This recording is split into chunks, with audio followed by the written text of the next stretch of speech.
Belle is fun to drive because you're always on the limit. There's a grip level that's pretty high, and you exit the corners very close to the wall. The inside, the apex are very close to the wall. One little mistake, and you rip one side of the car off.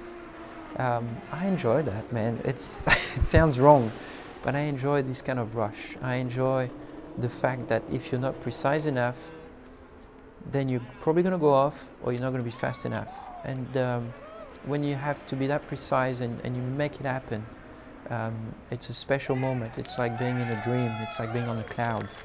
And it just feels so nice and so flowing, you know, and then you just one with the car.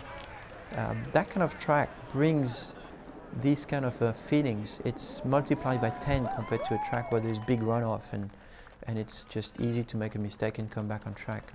That just doesn't do it for me.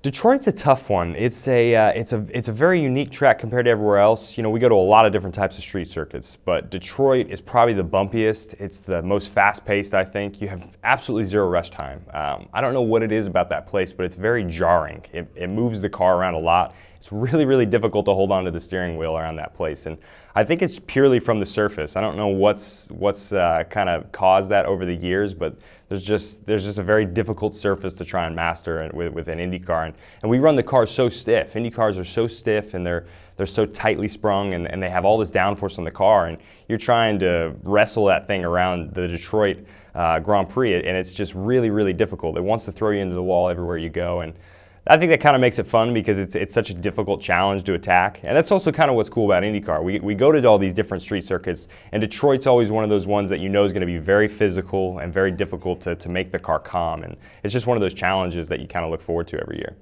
Yeah, I mean, Detroit, I feel kind of spoiled because I get my home race in Toronto, but I kind of feel like Detroit's a second home race for me. You know, just being literally a stone's throw from Canada. We get a lot of Canadian support down there, which is great, and it's a neat little track. Doesn't seem to love me a whole lot.